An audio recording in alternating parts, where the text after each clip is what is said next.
ಭಾರತ ಮತ್ತು ಪಾಕಿಸ್ತಾನದ ನಡುವೆ ಯುದ್ಧದ ಭೀತಿ ಮುಂದುವರೆದಿದೆ.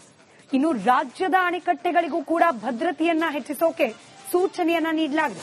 ರಾಜ್ಯದ 17 ಅಣೆಕಟ್ಟೆಗಳ ಮುಖ್ಯ ಎಂಜಿನಿಯರ್ಗಳಿಗೆ ಪತ್ರವನ್ನ ಬರೆಯಲಾಗಿದೆ. ಜಲಸಂಪನ್ಮೂಲ ಇಲಾಖೆಯಿಂದ ಎಂಜಿನಿಯರ್ಗಳಿಗೆ ಪತ್ರ ರವಾನೆಯಾಗಿದೆ. ತುರ್ತು ಕ್ರಮವಾಗಿ ಅಣೆಕಟ್ಟೆಗಳಿಗೆ ಭದ್ರತೆಯನ್ನ ಹೆಚ್ಚು ಮಾಡಲು ಈ ಪತ್ರದಲ್ಲಿ ಸೂಚನೆಯನ್ನ ರವಾನೆ ಮಾಡಲಾಗಿದೆ.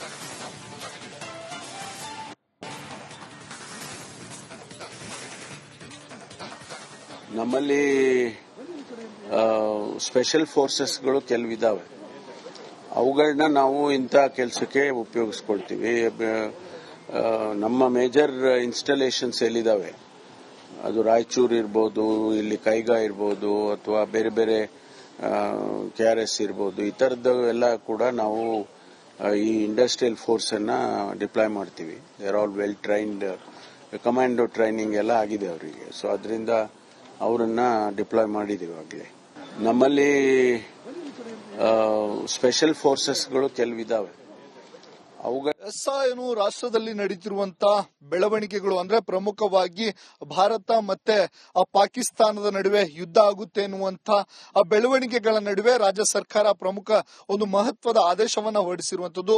ರಾಜ್ಯದಲ್ಲಿರುವಂತಹ ಜಲಾಶಯಗಳಿಗೆ ಹೆಚ್ಚಿನ ಭದ್ರತೆಯನ್ನ ಒದಗಿಸಬೇಕು ಅಂತ ಹೇಳಿ ಈಗಾಗಲೇ ಆದೇಶವನ್ನ ನೀಡಿದೆ. ಆ ಆದೇಶ ಪ್ರತಿಯನ್ನ ಸಹ ಹೊರಡಿಸಿರುವಂತದ್ದು. ಆದ್ರೆ ಶಿವಮೊಗ್ಗದಲ್ಲಿ ಅತಿ ಹೆಚ್ಚು ಜಲಾಶಯಗಳು ಇರುವಂತಹ ಜಿಲ್ಲೆ ಶಿವಮೊಗ್ಗ. ಇಲ್ಲಿ ಲಿಂಗನಮಕ್ಕಿ ಅಣೆಕಟ್ಟಿರುವಂತದ್ದು, ಚಕ್ರ, ವರಾಯಿ, ತುಂಗಾ, ಭದ್ರಾ ಜಲಾಶಯಗಳು ಇರುವಂತಹ ಜಿಲ್ಲೆ ಶಿವಮೊಗ್ಗ. ಹಾಗಾಗಿ ಇಲ್ಲಿ ಪ್ರಮುಖವಾಗಿ ಜಲಾಶಯಗಳಿಗೆ ಭದ್ರತೆ ಕೊಡುವ ವಿಚಾರದಲ್ಲಿ ಅಧಿಕಾರಿಗಳು ಸಹ ಸಾಕಷ್ಟು ಮುಂಜಾಗ್ರತೆ ಕ್ರಮವನ್ನ ವಹಿಸಬೇಕಾಗುತ್ತೆ.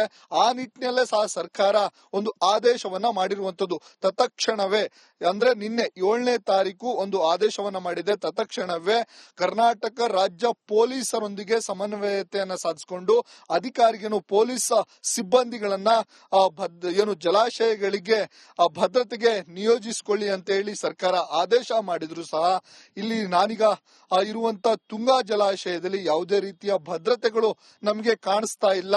ನಿಮಗೆ ದೃಶ್ಯಾವಳಿಗಳಲ್ಲಿ ಸಹ ತೋರಿಸ್ತಾ ಹೋಗ್ತೇನೆ. ನೋಡಬಹುದು, ಈಗ ನಾನು ಇರುವಂತ ಜಲಾಶಯ ಏನಿದೆ ಶಿವಮೊಗ್ಗದಿಂದ ಸುಮಾರು 12ರಿಂದ 13 ಕಿಲೋಮೀಟರ್ ದೂರದಲ್ಲಿರುವಂತಹ ಆ ತುಂಗಾ ಜಲಾಶಯ. ಈ ಜಲಾಶಯದಿಂದ ಶಿವಮೊಗ್ಗ ನಗರಕ್ಕೆ ಕುಡಿಯುವ ನೀರು ಸರಬರಾಜಾಗುತ್ತೆ. ಜೊತೆಗೆ ಆ ಹಾವೇರಿಗೂ ಸಹ ನೀರು ಹೋಗುವಂತದ್ದು, ಹೊನ್ನಾಳಿಗೂ ಸಹ ನೀರು ಹೋಗುತ್ತೆ. ಹಾಗಾಗಿ ಇಲ್ಲಿ ಪ್ರಮುಖವಾಗಿ ಜಲಾಶಯಗಳಿಗೆ ಭದ್ರತೆಯನ್ನ ವಹಿಸಿ ಅಂತೇಳಿ ಸರ್ಕಾರ ಆದೇಶ ಮಾಡಿದೆ.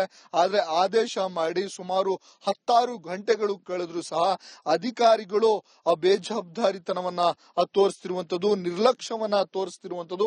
ಏನಕ್ಕಂದ್ರೆ ಪ್ರಮುಖವಾಗಿ ಜಲಾಶಯಗಳು ತುಂಬಾ ಮುಖ್ಯವಾಗಿರುವಂತದ್ದು. ಆದ್ರೆ ಇಲ್ಲಿ ಭದ್ರತೆಯನ್ನ ನಿಯೋಜನೆ ಮಾಡಿ ಅಂತ ಹೇಳಿ ಸರ್ಕಾರವೇ ಆದೇಶವನ್ನ ಮಾಡಿದ್ರು ಸಹ, ಆದೇಶ ಮಾಡಿ 16 ಗಂಟೆಗಳು ಕಳೆದ್ರು ಸಹ ಒಬ್ಬರು ಪೊಲೀಸ್ ಸಿಬ್ಬಂದಿಗಳನ್ನ ಶಿವಮೊಗ್ಗದ ಭದ್ರಾ ಜಲಾಶಯ ಮತ್ತೆ ತುಂಗಾ ಜಲಾಶಯದಲ್ಲಿ ಇಲ್ಲಿಯವರೆಗೆ ನಿಯೋಜನೆಯನ್ನ ಮಾಡಿಲ್ಲ. ಕೇವಲ ಇಲ್ಲಿರುವಂತ 3 ಜನ ಸೆಕ್ಯೂರಿಟಿಗಳಿರ್ತಾರೆ. ಅವರು ನಾರ್ಮಲ್ ಆಗಿ ಪ್ರತಿದಿನ ಇರುವಂತ ಸೆಕ್ಯೂರಿಟಿಗಳನ್ನ ಹೊರತುಪಡಿಸಿ ಹೆಚ್ಚುವರಿ ಯಾವುದೇ ಸಿಬ್ಬಂದಿಗಳನ್ನ ಇಲ್ಲಿಯವರೆಗೆ. ಮತ್ತೊಂದು ಕಡೆ ಭಾರತ ಮತ್ತು ಪಾಕಿಸ್ತಾನದ ನಡುವೆ ಯುದ್ಧದ ಭೀತಿ ಮುಂದುವರೆದಿದೆ. ಇನ್ನು ರಾಜ್ಯದ ಅಣೆಕಟ್ಟೆಗಳಿಗೂ ಕೂಡ ಭದ್ರತೆಯನ್ನ ಹೆಚ್ಚಿಸೋಕೆ ಸೂಚನೆಯನ್ನ ನೀಡಲಾಗಿದೆ. ರಾಜ್ಯದ 17 ಅಣೆಕಟ್ಟೆಗಳ ಮುಖ್ಯ ಎಂಜಿನಿಯರ್ಗಳಿಗೆ ಪತ್ರವನ್ನ ಬರೆಯಲಾಗಿದೆ. ಜಲಸಂಪನ್ಮೂಲ ಇಲಾಖೆಯಿಂದ ಎಂಜಿನಿಯರ್ಗಳಿಗೆ ಪತ್ರ ರವಾನೆಯಾಗಿದೆ. ತುರ್ತು ಕ್ರಮವಾಗಿ ಅಣೆಕಟ್ಟೆಗಳಿಗೆ ಭದ್ರತೆಯನ್ನ ಹೆಚ್ಚು ಮಾಡಲು ಈ ಪತ್ರದಲ್ಲಿ ಸೂಚನೆಯನ್ನ ರವಾನೆ ಮಾಡಲಾಗಿದೆ.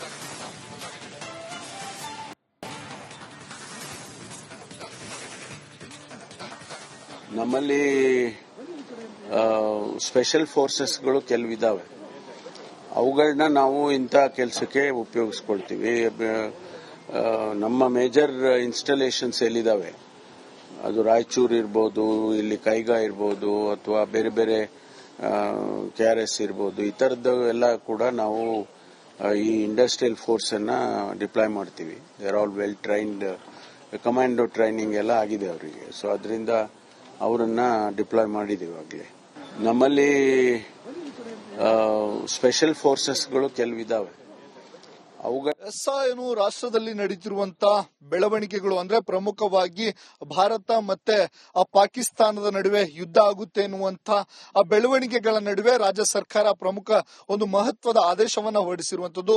ರಾಜ್ಯದಲ್ಲಿರುವಂತಹ ಜಲಾಶಯಗಳಿಗೆ ಹೆಚ್ಚಿನ ಭದ್ರತೆಯನ್ನ ಒದಗಿಸಬೇಕು ಅಂತ ಹೇಳಿ ಈಗಾಗಲೇ ಆದೇಶವನ್ನ ನೀಡಿದೆ.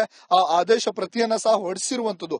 ಆದ್ರೆ ಶಿವಮೊಗ್ಗದಲ್ಲಿ ಅತಿ ಹೆಚ್ಚು ಜಲಾಶಯಗಳು ಇರುವಂತಹ ಜಿಲ್ಲೆ ಶಿವಮೊಗ್ಗ. ಇಲ್ಲಿ ಲಿಂಗನಮಕ್ಕಿ ಅಣೆಕಟ್ಟಿರುವಂತದ್ದು, ಚಕ್ರ, ವರಾಯಿ, ತುಂಗಾ, ಭದ್ರಾ ಜಲಾಶಯಗಳು ಇರುವಂತ ಜಿಲ್ಲೆ ಶಿವಮೊಗ್ಗ. ಹಾಗಾಗಿ ಇಲ್ಲಿ ಪ್ರಮುಖವಾಗಿ ಜಲಾಶಯಗಳಿಗೆ ಭದ್ರತೆ ಕೊಡುವ ವಿಚಾರದಲ್ಲಿ ಅಧಿಕಾರಿಗಳು ಸಹ ಸಾಕಷ್ಟು ಮುಂಜಾಗ್ರತೆ ಕ್ರಮವನ್ನ ವಹಿಸಬೇಕಾಗುತ್ತೆ. ಆ ನಿಟ್ಟಿನಲ್ಲೇ ಸಹ ಸರ್ಕಾರ ಒಂದು ಆದೇಶವನ್ನ ಮಾಡಿರುವಂತದ್ದು. ತತ್ಕ್ಷಣವೇ ಅಂದ್ರೆ ನಿನ್ನೆ 7ನೇ ತಾರೀಕು ಒಂದು ಆದೇಶವನ್ನ ಮಾಡಿದೆ. ತತ್ಕ್ಷಣವೇ ಕರ್ನಾಟಕ ರಾಜ್ಯ ಪೊಲೀಸರೊಂದಿಗೆ ಸಮನ್ವಯತೆಯನ್ನ ಸಾಧಿಸಿಕೊಂಡು ಅಧಿಕಾರಿಗಳು ಪೊಲೀಸ್ ಸಿಬ್ಬಂದಿಗಳನ್ನ ಜಲಾಶಯಗಳಿಗೆ ಭದ್ರತೆಗೆ ನಿಯೋಜಿಸಿಕೊಳ್ಳಿ ಅಂತ ಹೇಳಿ ಸರ್ಕಾರ ಆದೇಶ ಮಾಡಿದ್ರು ಸಹ ಇಲ್ಲಿ ನಾನೀಗ ಇರುವಂತ ತುಂಗಾ ಜಲಾಶಯದಲ್ಲಿ ಯಾವುದೇ ರೀತಿಯ ಭದ್ರತೆಗಳು ನಮಗೆ ಕಾಣಿಸ್ತಾ ಇಲ್ಲ. ನಿಮಗೆ ದೃಶ್ಯಾವಳಿಗಳಲ್ಲಿ ಸಹ ತೋರಿಸ್ತಾ ಹೋಗ್ತೇನೆ. ನೋಡ್ಬೋದು, ಈಗ ನಾನು ಇರುವಂತ ಜಲಾಶಯ ಏನಿದೆ ಶಿವಮೊಗ್ಗದಿಂದ ಸುಮಾರು 12ರಿಂದ 13 ಕಿಲೋಮೀಟರ್ ದೂರದಲ್ಲಿರುವಂತಹ ತುಂಗಾ ಜಲಾಶಯ. ಈ ಜಲಾಶಯದಿಂದ ಶಿವಮೊಗ್ಗ ನಗರಕ್ಕೆ ಕುಡಿಯುವ ನೀರು ಸರಬರಾಜಾಗುತ್ತೆ. ಜೊತೆಗೆ ಹಾವೇರಿಗೂ ಸಹ ನೀರು ಹೋಗುವಂತದ್ದು, ಹೊನ್ನಾಳಿಗೂ ಸಹ ನೀರು ಹೋಗುತ್ತೆ. ಹಾಗಾಗಿ ಇಲ್ಲಿ ಪ್ರಮುಖವಾಗಿ ಜಲಾಶಯಗಳಿಗೆ ಭದ್ರತೆಯನ್ನ ವಹಿಸಿ ಅಂತೇಳಿ ಸರ್ಕಾರ ಆದೇಶ ಮಾಡಿದೆ. ಆದ್ರೆ ಆದೇಶ ಮಾಡಿ ಸುಮಾರು 16 ಗಂಟೆಗಳು ಕಳೆದ್ರು ಸಹ ಅಧಿಕಾರಿಗಳು ಬೇಜವಾಬ್ದಾರಿತನವನ್ನ ತೋರಿಸ್ತಿರುವಂತದ್ದು, ನಿರ್ಲಕ್ಷ್ಯವನ್ನ ತೋರಿಸ್ತಿರುವಂತದ್ದು. ಏನಕ್ಕಂದ್ರೆ ಪ್ರಮುಖವಾಗಿ ಜಲಾಶಯಗಳು ತುಂಬಾ ಮುಖ್ಯವಾಗಿರುವಂತದ್ದು. ಆದ್ರೆ ಇಲ್ಲಿ ಭದ್ರತೆಯನ್ನ ನಿಯೋಜನೆ ಮಾಡಿ ಅಂತ ಹೇಳಿ ಸರ್ಕಾರವೇ ಆದೇಶವನ್ನ ಮಾಡಿದ್ರು ಸಹ, ಆದೇಶ ಮಾಡಿ 16 ಗಂಟೆಗಳು ಕಳೆದ್ರು ಸಹ ಒಬ್ಬರು ಪೊಲೀಸ್ ಸಿಬ್ಬಂದಿಗಳನ್ನ ಶಿವಮೊಗ್ಗದ ಭದ್ರಾ ಜಲಾಶಯ ಮತ್ತೆ ತುಂಗಾ ಜಲಾಶಯದಲ್ಲಿ ಇಲ್ಲಿಯವರೆಗೆ ನಿಯೋಜನೆಯನ್ನ ಮಾಡಿಲ್ಲ. ಕೇವಲ ಇಲ್ಲಿರುವಂತ 3 ಜನ ಸೆಕ್ಯೂರಿಟಿಗಳಿರ್ತಾರೆ. ಅವರು ನಾರ್ಮಲ್ ಆಗಿ ಪ್ರತಿದಿನ ಇರುವಂತ ಸೆಕ್ಯೂರಿಟಿಗಳನ್ನ ಹೊರತುಪಡಿಸಿ ಹೆಚ್ಚುವರಿ ಯಾವುದೇ ಸಿಬ್ಬಂದಿಗಳನ್ನ ಇಲ್ಲಿಯವರೆಗೆ. ಮತ್ತೊಂದು ಕಡೆ ಭಾರತ ಮತ್ತು ಪಾಕಿಸ್ತಾನದ ನಡುವೆ ಯುದ್ಧದ ಭೀತಿ ಮುಂದುವರೆದಿದೆ. ಇನ್ನು ರಾಜ್ಯದ ಅಣೆಕಟ್ಟೆಗಳಿಗೂ ಕೂಡ ಭದ್ರತೆಯನ್ನ ಹೆಚ್ಚಿಸೋಕೆ ಸೂಚನೆಯನ್ನ ನೀಡಲಾಗಿದೆ. ರಾಜ್ಯದ 17 ಅಣೆಕಟ್ಟೆಗಳ ಮುಖ್ಯ ಎಂಜಿನಿಯರ್ಗಳಿಗೆ ಪತ್ರವನ್ನ ಬರೆಯಲಾಗಿದೆ. ಜಲಸಂಪನ್ಮೂಲ ಇಲಾಖೆಯಿಂದ ಎಂಜಿನಿಯರ್ಗಳಿಗೆ ಪತ್ರ ರವಾನೆಯಾಗಿದೆ. ತುರ್ತು ಕ್ರಮವಾಗಿ ಅಣೆಕಟ್ಟೆಗಳಿಗೆ ಭದ್ರತೆಯನ್ನ ಹೆಚ್ಚು ಮಾಡಲು ಈ ಪತ್ರದಲ್ಲಿ ಸೂಚನೆಯನ್ನ ರವಾನೆ ಮಾಡಲಾಗಿದೆ.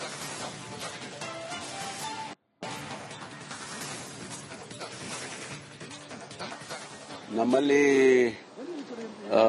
ಸ್ಪೆಷಲ್ ಫೋರ್ಸಸ್ಗಳು ಕೆಲವಿದಾವೆ. ಅವುಗಳನ್ನ ನಾವು ಇಂಥ ಕೆಲಸಕ್ಕೆ ಉಪಯೋಗಿಸ್ಕೊಳ್ತೀವಿ. ನಮ್ಮ ಮೇಜರ್ ಇನ್ಸ್ಟಾಲೇಷನ್ಸ್ ಎಲ್ಲಿದಾವೆ, ಅದು ರಾಯಚೂರು ಇರ್ಬೋದು, ಇಲ್ಲಿ ಕೈಗಾ ಇರ್ಬೋದು, ಅಥವಾ ಬೇರೆ ಬೇರೆ KRS ಇರ್ಬೋದು, ಈ ತರದ್ದು ಎಲ್ಲ ಕೂಡ ನಾವು ಈ ಇಂಡಸ್ಟ್ರಿಯಲ್ ಫೋರ್ಸ್ ಅನ್ನ ಡಿಪ್ಲಾಯ್ ಮಾಡ್ತೀವಿ. They are all well trained, commando training ಎಲ್ಲ ಆಗಿದೆ ಅವರಿಗೆ. ಸೊ ಅದರಿಂದ ಅವರನ್ನ ಡಿಪ್ಲಾಯ್ ಮಾಡಿದೀವಿ ಆಗಲೇ. ನಮ್ಮಲ್ಲಿ ಸ್ಪೆಷಲ್ ಫೋರ್ಸಸ್ಗಳು ಕೆಲವಿದಾವೆ. ಏನು ರಾಷ್ಟ್ರದಲ್ಲಿ ನಡೀತಿರುವಂತಹ ಬೆಳವಣಿಗೆಗಳು ಅಂದ್ರೆ ಪ್ರಮುಖವಾಗಿ ಭಾರತ ಮತ್ತೆ ಪಾಕಿಸ್ತಾನದ ನಡುವೆ ಯುದ್ಧ ಆಗುತ್ತೆ ಎನ್ನುವಂತ ಬೆಳವಣಿಗೆಗಳ ನಡುವೆ ರಾಜ್ಯ ಸರ್ಕಾರ ಪ್ರಮುಖ ಒಂದು ಮಹತ್ವದ ಆದೇಶವನ್ನ ಹೊರಡಿಸಿರುವಂತದ್ದು.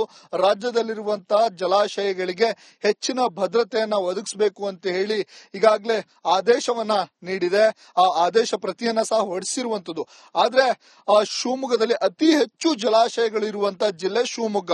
ಇಲ್ಲಿ ಲಿಂಗನಮಕ್ಕಿ ಅಣೆಕಟ್ಟಿರುವಂತದ್ದು, ಚಕ್ರ, ವರಾಯಿ, ತುಂಗಾ, ಭದ್ರಾ ಜಲಾಶಯಗಳು ಇರುವಂತ ಜಿಲ್ಲೆ ಶಿವಮೊಗ್ಗ. ಹಾಗಾಗಿ